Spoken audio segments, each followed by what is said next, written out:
Hello everyone, welcome to my YouTube channel English par excellence। John Milton की जो 200 plus one liner question है उसका part 1 हो चुका है। बहुत ही छोटी वीडियो है, उसमें 50 प्लस क्वेश्चन है। मैंने बिल्कुल टाइम वेस्ट नहीं किया है, जो चीज़ इंपॉर्टेंट है उसको बताता गया हूँ। फालतू का टाइम आपका नहीं लिया है। छोटी वीडियो है लेकिन उसमें कंटेंट बहुत ज़्यादा है। छोटा पैकेट बड़ा धमाका है। आज हम 200 जो क्वेश्चन है 50 तो हो चुके हैं। आज हम जो 150 है उनको कंप्लीट करने की कोशिश करेंगे और बस बने रहे शुरू से लेकर अंत तक। इसके बाद हम कोटेशन पर वीडियो बनाएंगे जो टीजीटी, पीजीटी, जीआईसी के लिए बहुत ज़्यादा आपको हेल्प करेगी। तो स्टार्ट करते हैं सेशन को विदाउट वेस्टिंग अवर टाइम। और चैनल को आपने सब्सक्राइब नहीं किया तो जरूर कर लें। जो भी अपलोड हो उसको एक बार जरूर देख लें, आपके लिए बहुत ज़्यादा वरदान साबित होगा। Let's start the session without wasting our time. जहाँ से हमने छोड़ा था वहीं से हम पढ़ेंगे। हमने 57 तक पढ़ लिया था। आज हम पढ़ेंगे पॉलिटिकल राइटिंग, जिसमें क्वेश्चन नंबर दिया है 58। क्वेश्चन कह रहा है कि which pamphlet did Milton write on divorce. तो कौन सा था? Doctrine and discipline of divorce. बहुत इंपॉर्टेंट है ये। और ये कब आया था? ये आया था in which year pamphlet written 1643। इनकी जो डेट है वो इम्पोर्टेंट है। मिल्टन की जो भी पैम्पलेट आए हैं उनको ध्यान रखें, पेपर में पूछ लेता है और पिछली बार भी पूछी गई थी डेट एक। What nickname did critics give Milton because of his divorce writing. तो इनको बोला गया था मिल्टन द डिवोर्सर। इसी के लिए नाम रखा गया था मिल्टन द डिवोर्सर। नेक्स्ट है which famous tract did Milton right defending freedom of the press. Question number 61 है फ्रीडम के ऊपर। ये बहुत ज़्यादा इंपॉर्टेंट है। फ्रीडम ऑफ द प्रेस यही पूछ लेता है कि फ्रीडम ऑफ द प्रेस ये लिखा था इन्होंने एरिपेजिट का, जो 1644 में आई थी। 1644 में आई थी। बहुत ही इंपॉर्टेंट है, इसको मार्क कर लीजिए, बहुत ज़्यादा इंपॉर्टेंट है। इन विच ईयर वाज एरिपेजिट का पब्लिश्ड 1644 है। ये बहुत इंपॉर्टेंट है, ध्यान रखेंगे। Which organisation try to censor Milton's work. तो कौन सा था वो? तो वो बोर्ड था स्टेशनर्स कंपनी। ये भी अपने आप में इंपॉर्टेंट क्वेश्चन है। नेक्स्ट क्वेश्चन है कि which king was executed in 1649। तो किसका कर दिया गया था? 1649 में जो राजा था चार्ल्स द फर्स्ट, इसको एग्जीक्यूटेड बीहेडेड कर दिया था। Next question which leader established the Commonwealth government. तो कौन सा बना था उसके बाद? तो उसके बाद बना था चार्ल्स द फर्स्ट के बाद बना था ओलिवर क्रॉमवेल। ओलिवर क्रॉमवेल बना था। Which political work defend regicide. राजा की हत्या होती है, इसका मतलब ये वन वर्ड में पूछा जाता है। The tenure of kings and magistrate, ये लिखा था राजा को डिफेंड करने के लिए। In which year was it published. It का मतलब क्या है? The tenure of the kings and magistrate 1649 में पब्लिश हुआ था। नेक्स्ट है which book. Question number 68 which book did Milton write against Eikon Basilike. तो आइकोनोक्लास्ट है, ये भी कब आई थी? ये भी आपकी 1649 में आई थी। आइकॉनक्लास्ट ये भी बहुत इंपॉर्टेंट है, ये भी 1649 में आई थी। नेक्स्ट है what position did Milton receive under Cromwell. जब क्रॉमवेल बन गए थे तो इनको कौन सी पोजीशन दी गई थी? ये भी अपने आप में अच्छा क्वेश्चन है। सेक्रेटरी ऑफ फॉरेन टॉन्ग्स, तो इनको ये वाली पोजीशन दी गई थी। Where did Milton live while serving in the government. तो कहाँ रहते थे ये? तो ये रहते थे Scotland Yard. Where did Milton live while serving the government, Scotland Yard में रहते थे। नेक्स्ट क्वेश्चन,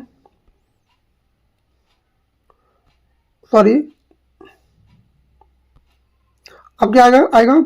अब आएगा तुम्हारा ब्लाइंडनेस एंड लेटर लाइफ। जब ये ब्लाइंड हो गए थे तब की बात की लाइफ के बारे में हम क्वेश्चन पढ़ेंगे। सेक्शन वाइज बांट दिया गया है अच्छे से, आपको दिक्कत नहीं होगी। In which year did Milton become completely blind? तो ये कब हुए थे? 1652 में ये कंप्लीटली ब्लाइंड हो गए थे। What was the probable cause of his blindness? तो क्या कारण था ये कि ब्लाइंड हुए थे? ग्लाउकोमा, इधर कहेंगे ये इसकी वजह थी, बीमारी थी ये। At what age did Milton become blind? बहुत ही सिंपल क्वेश्चन, हर बच्चे को आता होगा और सबसे easy question 44। Which child of Milton died soon after birth in 1652? और कौन सा इनका चाइल्ड था वो इसी साल जब अंधे हुए थे तब इनका बच्चा डेथ हुई थी, तो उसका नाम था जॉन। नेक्स्ट है which daughter survived from Mary Powell? तो इनकी कौन सी बेटी थी जो मैरी पवेल से वो थी? इनकी पहली वाइफ थी मैरी पवेल, तो उनसे कौन सी थी तो वो सर्वाइव कर जाती हैं वो, तो डेबोरा। बहुत इंपॉर्टेंट है, इस लड़की ने बहुत ज़्यादा सहायता की थी जिन्होंने पैराडाइज लॉस्ट लिखा था तब। अब आप पढ़ते हैं मेजर वर्क के बारे में, इनके मेजर वर्क के बारे में पढ़ेंगे। Which is Milton's greatest epic poem? तो एपिक पोम कौन सी है इनकी? तो यही ध्यान रखेंगे वो कौन सी पोयम, तो वो है Paradise Lost. In which year was paradise lost published? तो कब होती है पब्लिश? 1667 में होती है। मैं बता देता हूँ, जो पैराडाइज लॉस्ट है इसको लिखना स्टार्ट किया था इन्होंने 1658 में। 1658 में इन्होंने लिखना स्टार्ट किया था इसको, आपका राइट लिखना स्टार्ट किया था 1665 में। 1665 में इसको कंप्लीट कर लिया था, इसको कंप्लीट कर लिया था रखेंगे। और 1667 में पहला वर्जन आ जाता है इसका, इसमें 10th बुक थी, इसमें 10 किताब बुक थी, ध्यान रखेंगे। अब इसका 1674 है, इसका सेकंड वर्जन जब आया था तो उसमें 12 बुक हो गई थी, ध्यान रखेंगे। आप कमेंट में बताएं कि कौन कौन सी बुक को स्प्लिट करके वो 12 बुक बनाई गई थी, और सबसे लॉन्गेस्ट बुक कौन सी है और सबसे शॉर्टेस्ट बुक कौन सी है। ये आपके लिए टास्क है, आप कमेंट में जरूर बताएं। नेक्स्ट क्वेश्चन है who was the publisher of Paradise Lost? तो कौन था वो था सैमुअल सिमंस। ये बहुत इंपॉर्टेंट है, ये क्या था? पब्लिशर था सैमुअल सिमंस। नेक्स्ट है how much did Milton receive initially for the copyright? Copyright के रूप में इन्हें कितने पैसे मिले थे? तो ये क्या था? 5 pound. How much was he promised for each edition? तो कितना मिला था इनको मिलने का प्रॉमिस किया था? 5 pound. How many copies were printed in the first addition? तो पहले एडिशन में कितनी कॉपी प्रिंटेड की गई थी? तो कितनी थी? तो थी ये 1300 से 1500 कॉपीज, 1300 से 1500 कॉपी इनकी प्रिंटेड की गई थी। What was the price of the first addition? तो इसका प्राइस क्या था? इसका प्राइस था 3 शिलिंग्स। ध्यान रखेंगे, ये इंपॉर्टेंट क्वेश्चन है, इसमें मार्क कर लीजिए। What was the price of the first edition? 3 shillings. Which poet praised Milton after reading Paradise Lost? तो किसने पैराडाइज लॉस्ट को पढ़ने के बाद प्रशंसा की थी? वो कौन थे? जॉन ड्राइडन, बहुत ही फेमस ये पोएट है, ऑथर है सब। और ध्यान रखेंगे ये जॉन ड्राइडन अपने आप में एक ब्रांड है, उन्होंने इसकी प्रशंसा की थी। Which work is the sequel to Paradise Lost? तो कौन इसकी सिक्वल में लिखा गया है?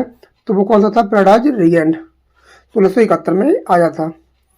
In which year Paradise Regained published? 1671। और इसी साल 1671 में इनका जो क्लोजिस्ट ड्रामा है, ध्यान रखेंगे क्लोजिस्ट ड्रामा, ये क्वेश्चन पूछा गया है पिछली बार भी। क्लोजिस्ट ड्रामा है वो किसने लिखा था? कौन सा था वो? सैमसन एगोनिस्ट। और क्लोजिस्ट ड्रामा क्या होता है? वो केवल परफॉर्म नहीं किया जाता, ओनली पढ़ने के लिए होता है, वो केवल पढ़ने के लिए होता है, नॉट परफॉर्म्ड। अब हम पढ़ेंगे historical and literary importance. Which period is called the age of Milton? तो कौन सा पीरियड है जो एज ऑफ मिल्टन कहा जाता है? तो वो एज है इनकी, ये भी पूछी जाती है पेपर में, और एल्टीग्रेटिव के पेपर में भी पूछी गई थी। 1625 1660। What type of poet is Milton often called? तो इनको किस प्रकार का पोएट बोला जाता है? बहुत ही बेहतरीन क्वेश्चन, इस पर मार्क कर लीजिए, क्वेश्चन नंबर 88 पर, ब्लेटेड एलिजाबेथन पोएट। तो ये इंपोर्टेंट क्वेश्चन है। Besides poetry what other profession did Milton have? Question number 89। तो इनका और क्या प्रोफेशन था? तो ये क्या थे? पैम्पलीटर थे, हिस्टोरियन थे, और सिविल सर्वेंट भी थे। ध्यान रखेंगे, बहुत सारी कामों को जानते थे। नेक्स्ट क्वेश्चन है, Milton worked under which political system? तो किसके अंदर इन्होंने काम किया था? तो क्या थे? Commonwealth of England, Commonwealth of England. Next है, death and legacy when did Milton die? Question simple है, सबको पता होगा, 8 नवंबर 1674।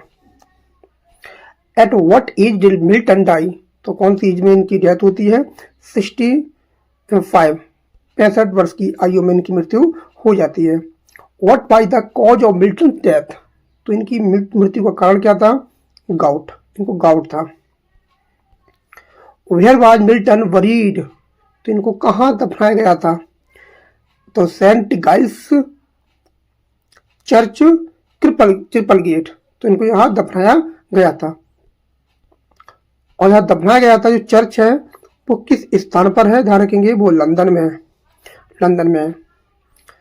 Where is Milton memorial located? तो कहाँ पर इनकी कब्र? तो है पोइट्स कॉर्नर, वेस्टमिंस्टर एबी। ये भी इंपोर्टेंट क्वेश्चन है। अब कुछ एडिशनल इंपोर्टेंट फैक्ट है, इनको देखेंगे। क्वेश्चन कह रहा है कि विच लिटरेरी फॉर्म इज कॉमर्स? तो कौन सा है इनका? तो मास्क है। कॉमर्स क्या है? मास्क है। इसका जॉनरा पूछा है। Question number 98 which poem mourns Edward King? हमने ऑलरेडी पढ़ लिया था, लिसिदस, जो कब आई थी? जो 1637 में लिखी गई थी, कंपोज की गई थी। Which poem mourns Charles Diodati? तो एपिथमेनियम डेमोन्स, ये भी हमने पढ़ लिया है। Question number 100 what was Milton's political ideology? तो क्या थी इनकी? रिपब्लिकनिज्म। तो क्या हो जाएगा? रिपब्लिकनिज्म हो जाएगा। Milton strongly supported which principle in Areopagitica? तो फ्रीडम ऑफ द प्रेस। ध्यान रखेंगे इसको। Which king return to the throne in 1660? तो 1660 में कौन सा राजा दोबारा से बना था? तो मोनार्की वापस आ गई थी, रिस्टोर हो गया था मोनार्की। तो चार्ल्स था second. What happened to Milton after the restoration? जब रेस्टोरेशन आया था, जब फिर से मोनार्की जब वापस आई थी, चार्ल्स दी सेकेंड आए थे, तो मिल्टन के साथ क्या हुआ था? तो he was arrested and imprisoned. तो इनको गिरफ्तार कर लिया गया था और इनको जेल में बंद कर दिया गया था। ध्यान रखेंगे, ये बहुत इंपॉर्टेंट क्वेश्चन है ये वाला। Which great English epic establish Milton's global fame? तो इनको प्रसिद्धि मिली थी, वो मिली थी पैराडाइज लॉस्ट के कारण। Milton is considered one of the greatest poet of English language. तो क्या है? English. Milton's poetry is famous for which style? तो इनकी स्टाइल क्या थी? ये भी क्वेश्चन 2016 वाले पेपर में पूछा गया था, ग्रांड स्टाइल थी। ध्यान रखेंगे। Which classical language did Milton master? तो कौन सी भाषा के लिए जाने जाते थे, मास्टर थे? Latin and Greek. ये बहुत ज़्यादा अच्छी भाषा होती है, Latin and Greek. Which Italian poet influenced Milton during his travels? तो क्या थे? डांटे एलिग्रेही। रखेंगे, इनसे बहुत ज़्यादा इन्फ्लुएंस हुए थे। Which Renaissance poet influenced Milton's poetic style? तो किससे इन्फ्लुएंस हुए थे ये हुए थे एडवर्ड स्पेंसर की जो पोएटिक स्टाइल थी उससे बहुत ज़्यादा इन्फ्लुएंस थे, बहुत ज़्यादा। Which literary form did Milton perfected in English literature? तो क्या दिया था उन्होंने? Epic poetry, epic poetry. What was the occupation of Milton father besides being a scrivener? तो इसके साथ क्या था, पढ़ लिया था, कंपोजर ऑफ चर्च म्यूजिक थे, इसको ऑलरेडी पढ़ लिया है। In which year in which city was Saint Paul's school located? London. ये सिंपल क्वेश्चन है। Which language did Milton study deeply at Cambridge? तो ये लैटिन भाषा को अच्छे से जानते थे कैम्ब्रिज में। Which classical language greatly influenced Milton poetry? Greek. कौन सी भाषा थी वो? ग्रीक का बहुत ज्यादा इन्फ्लुएंस पड़ा था इनकी पोएट्री पर। What nickname did Milton earn eight Cambridge because of his delicate appearance? तो इनको बोला जाता था लेडी ऑफ क्राइस्ट कॉलेज, ये हमने ऑलरेडी पढ़ लिया है। विच scholar influenced Milton classical learning at Cambridge? तो कौन सा स्कॉलर था वो, इसे इन्फ्लुएंस होता है, वो था नैथानियल टोबॉय, ध्यान रखेंगे। Which subject did Milton mainly study eight Cambridge? तो कौन सा सब्जेक्ट था इस पर हमेशा अध्ययन करते थे कैम्ब्रिज में? बात कर रहा है कैम्ब्रिज की, तो classical literature. What reputation did Milton gain at Cambridge? तो उनको कौन सी रेपुटेशन प्राप्त हुई थी? तो उनको प्राप्त होती है brilliant scholar and the poet. What was Milton ambition in youth? तो इनकी इच्छा क्या थी? तो इनकी इच्छा थी जब वो यूथ में थे तो to become a great poet. What quality distinguished Milton's early poetry? तो क्या देखने को मिलता है? हाई मॉरल सीरियसनेस देखने को मिलता है इनकी पोएट्री में। ये हमने ऑलरेडी पढ़ लिया है, इसको ऑलरेडी हमने पढ़ लिया है। Which poem of Milton was written in a masque for noble family? तो वो था नोबल फैमिली के लिए लिखा गया था कॉमर्स, जो 1634 में आया था। तो इस जो कॉमर्स था उसकी जो थीम क्या थी? थीम क्या थी? तो इसकी थीम थी चेस्टिटी, ध्यान रखेंगे। ऑप्शन जो है वो चेस्टिटी सही है इसका, chastity. Which poem mourns the death of Edward King? Simple question, Lycidas है, और लिसिदस क्या है? वो एलेजी है। Which classical poet influence Milton pastoral style? तो कौन से पोएट थे वो, जो प्रभाव पड़ता है इनकी पेस्टोरल स्टाइल पर? वर्जिल, ध्यान रखेंगे। Which famous classical epic poet influence Milton greatly? तो कौन थे? होमर भी थे। Which Italian Renaissance poet who influence Milton? तो बहुत ज़्यादा प्रभाव पड़ता है जो उनके मिल्टन के सोनेट है, मिल्टनिक सोनेट बोला जाता है, वो किसको फॉलो करते हैं? वो पेट्रार्कल सोनेट को फॉलो किया जाता है। इनका पॉलिटिकल करियर देखते हैं। विच political system replaced monarchy in England during Milton's service? Commonwealth की बात क्या आई थी? कॉमनवेल्थ की बात आई थी, मोनार्की रेस्टोरेशन पीरियड आया था 1660 से, ध्यान रखेंगे इसको। Under whose leadership was commonwealth established? तो किसकी लीडरशिप में कॉमनवेल्थ जो हुए थे वो क्या हुए थे? स्थापित हुए थे। तो ओलिवर क्रॉमवेल, ध्यान रखेंगे, ओलिवर क्रॉमवेल को सपोर्ट करते थे। इसको हमने पढ़ लिया है। What was Milton's official title on Cromwell's government? ये ऑलरेडी पढ़ लिया था, secretary for foreign tongues. In which language did Milton write many government letter? Latin, important question है, लैटिन भाषा में लिखते थे, बहुत ज़्यादा अच्छी ज्ञाता थे लैटिन भाषा की। Which book by Milton attacked monarchy? तो कौन सी मोनार्की पर अटैक करती है? The terror of kings and magistrate, ध्यान रखेंगे, अच्छी क्वेश्चन है ये वाला। Which work defend the execution of kings Charles the first? तो आइकोनक्लास्ट। क्वेश्चन नंबर 140 हमने जो क्वेश्चन पढ़ लिए उसको नहीं लेंगे दोबारा। Which political idea is strongly expressed in Milton prose works? तो लिबर्टी को दिखाता है। How many times did Milton marry? तो 3 टाइम्स इन्होंने शादी की थी। Who was the first wife? तो मैरी पॉवेल थी, पहली वाइफ मैरी पॉवेल थी। सेकंड वाइफ क्या थी? वुडकॉक थी। थर्ड वाइफ एलिजाबेथन बाइंसल थी। टाइम वेस्ट नहीं करेंगे ज़्यादा। How many daughter did Milton have from Mary Powell? पहली पत्नी से इनकी कितनी डॉटर थी? 3 डॉटर थी। और what was the name of the Milton's youngest surviving daughter, केवल अकेली बची थी, वो थी डिबोरा, बहुत इंपॉर्टेंट है।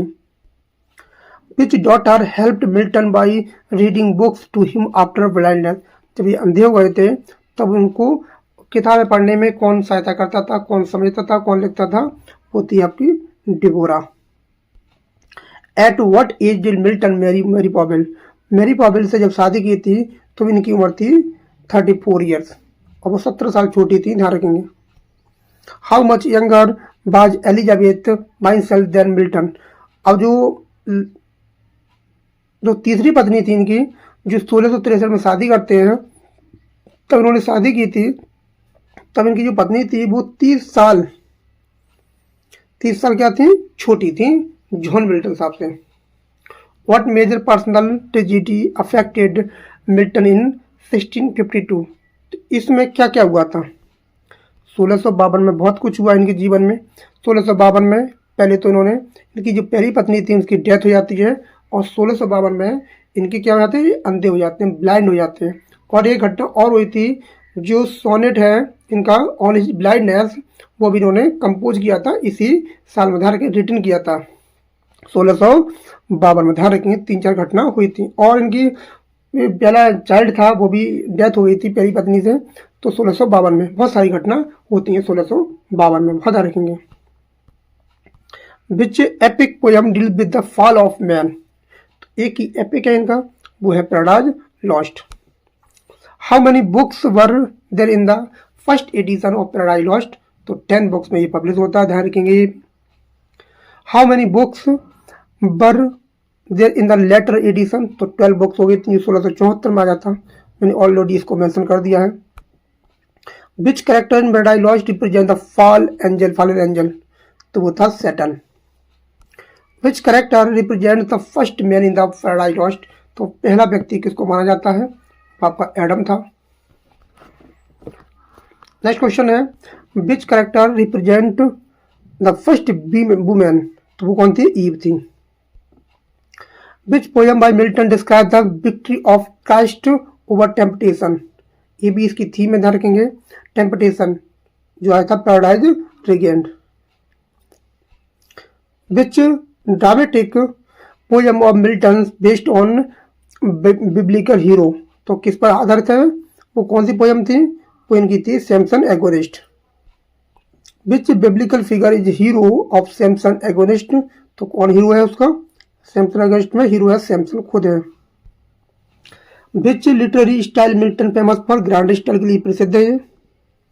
Which literary genre does Paradise Lost belong to epic poetry, और जो एपिक पोएट्री है जो पैराडाइज लॉस्ट है वो लिखा गया है ब्लैंक वर्स में, बहुत इंपॉर्टेंट क्वेश्चन है। इसकी थीम क्या है, इसकी फॉल ऑफ ए मैन है, फॉल ऑफ मैन है। और एंजल जो है, जो रिबेलियन है, उनको लीड कौन कर रहा है, वो लीड कर रहा है सैटर्न, ध्यान रखेंगे। Who is the ruler of heaven and paradise Lost, तो रूलर कौन है, तो वो कौन है, गॉड है, God. Which angel defeats Saturn in heaven, तो हेवन में जो सैटर्न है इसको कौन हरा देता है, वो था माइकल, ध्यान रखेंगे, Michael. Who guards the gate of heaven, gate of heaven की जो है पैराडाइज लॉस्ट में, तो उसकी रक्षा कौन करता है, यूरियल, ध्यान रखेंगे, यूरियल करता है उसको। What is the name of the council hall in hell, तो हेल का नाम क्या रखा गया इन्होंने, पेंडेमोनियम, ध्यान रखेंगे, Pandemonium. Who builds Pandemonium in Paradise Lost, तो कौन इसको बनाता है, तो मुल्सीफर, ध्यान रखेंगे, मुल्सीफर। और सैटर्न का नाम क्या है, ओरिजिनल नाम लूसीफर, ध्यान रखेंगे, सैटर्न का जो नाम है वो लूसीफर है, ध्यान रखेंगे, वो लूसीफर नाम से जाना जाता है, सैटर्न तो बाद में बनाता हूँ। Which demon Paradise Lost represent pride and arrogance, तो कौन घमंडी था, वो था Saturn. Who is the first man cheated by God, तो भगवान को कौन पहले चीट करता है, तो कौन था, Adam. Who is the first women in the first Paradise Lost, Eve है, ध्यान रखेंगे। Who tempts Eve in the garden of Eden, तो कौन टेम्प्ट करता है ईव को, तो कौन था, सैटर्न। और किसकी फॉर्म में है वो, सरपेंट बना हुआ है, ध्यान रखेंगे, सरपेंट बना हुआ है। Which angel warns Adam about Saturn, तो कौन सा एंजल है वो कहता है कि इस सैटर्न से बच के रहना, तो कौन है, राफेल, ये मैसेंजर, ध्यान रखेंगे ये कौन है, messenger. Which angel expels Adam and Eve from Eden, तो ईडन से, ईडन गार्डन है, और जो वहां से कौन निकाल देता है जब उन्होंने भगवान की बात को नहीं माना और अवज्ञा कर देते हैं, डिसऑबे कर देते हैं, तो कौन निकालता है, माइकल, ध्यान रखेंगे ये भी इंपोर्टेंट क्वेश्चन है पैराडाइज लॉस्ट से। What does Eden symbolise in the poem, तो ईडन है वो किसको सिंबलाइज करता है, इनोसेंस एंड प्योरिटी को सिंबलाइज करता है, ध्यान रखेंगे। What does Satan symbolise the Paradise Lost, जो सैटर्न है वो किसको सिंबलाइज करता है, सैटर्न की थीम हुई है तो क्या है, rebellion and pride. Next question, which biblical event form the main plot of Paradise Lost, तो इसकी थीम क्या है इसकी, ये भी पेपर में पूछी जाती है, the fall of Adam and Eve. Next है, which literary technique does Milton use in Paradise Lost in begin with poem, तो कौन सी, एपिक इन्वोकेशन है, ध्यान रखेंगे एपिक इन्वोकेशन है। To whom does Milton invoke inspiration in the opening Paradise Lost, तो किसको आह्वान करते हैं मिल्टन साहब, किसको आह्वान करते हैं, तो इसको इन्वोक करते हैं हेवनली म्यूज को। ये हमने क्वेश्चन पढ़ लिए हैं, ये वाले बार बार इनको टाइम खराब नहीं करेंगे, हमने क्वेश्चन पढ़ लिया है, ये भी हमने क्वेश्चन पढ़ लिए हैं, ज़्यादा टाइम खराब नहीं करेंगे, ये सब कुछ पढ़ लिया। ये क्वेश्चन नहीं पढ़ा है, इसको देख लेते हैं। Which ancient Greek playwright influence Milton's tragic style, tragic style के बारे में बात कर रहा है, तो कौन है, सोफोक्लिस है, ध्यान रखेंगे। Which feature of Greek tragedy appears in Samson agonist, तो इसमें क्या आते हैं, कोरस आते हैं, कोरस, ध्यान रखेंगे chorus. Which biblical book is source of the story of Samson, तो किस पर आधारित है, बुक ऑफ जजेज, ये भी हमने पढ़ लिया है, एक बार और पढ़ लेते हैं। Which English poet praised Milton genius, तो कौन इनकी जीनियस की प्रशंसा करता है, तो करता है John Dryden. Which literary period admired Milton greatly, तो सबसे ज्यादा प्रभावित किया था रोमांटिक एज को। Which romantic poet call Milton a great revolutionary poet, तो कौन बोलता है इनको, इनको बोलता है विलियम ब्लैक, विलियम ब्लैक इस बात को बोलता है कि मिल्टन साहब कौन है, ग्रेट रेवोल्यूशनरी पोएट है। Which poet admired Milton's blank verse, तो कौन ब्लैंक वर्स की प्रशंसा करता है मिल्टन साहब की, तो करता है विलियम वर्ड्सवर्थ। इंपोर्टेंट क्वेश्चन है, ये क्वेश्चन पूछे जाने वाला क्वेश्चन है, ध्यान रखेंगे। Which poet said Milton's of the devil's party without knowing it, तो कौन मानता है कि मिल्टन साहब किसकी तरफ है, वो अपोजिट पार्टी सैटर्न की तरफ है, सैटर्न को वो प्रेफर कर रहे हैं, तो विलियम ब्लैक इस बात को बोलता है। Which famous corner of Westminster's Abbey honours of Milton, तो पोइट्स कॉर्नर इसको बोला जाता है। Which church contains Milton's grave, तो कौन सा चर्च था, Saint Giles Church. Milton's poetry mainly combines religion with what other element, तो कौन था, politics. Milton is regarded as the greatest epic poet in which literature, तो English literature. Which masterpiece so secured Milton's immortality and literature, तो कौन सा था वो, paradise lost. ये हमारे क्या थे, 200 क्वेश्चन थे, कुछ रिपीट क्वेश्चन थे जिसको हमने स्किप कर दिया है, तो जो भी इम्पोर्टेंट क्वेश्चन है उनको नोट डाउन जरूर कर ले, एक एक क्वेश्चन इम्पोर्टेंट है, और भी बेहतरीन कंटेंट में मिलेगा, और भी ऐड करेंगे, कुछ अपडेट करेंगे, और कोटेशन पे काम करेंगे। पिछली बार कोटेशन पूछी गई थी जॉन मिल्टन साहब से। तो मिलते हैं कल नए वीडियो के साथ, और अभी तक आपने चैनल को सब्सक्राइब नहीं किया तो जरूर कर लें, बेल आइकन प्रेस करके रखें, और जो भी वीडियो हो उसको जरूर देख लें, और वीडियो को ज़्यादा से ज़्यादा अपने दोस्तों के साथ शेयर करें। मिलते हैं कल। Thanks a lot for watching this video. Thank you everyone, have a nice day.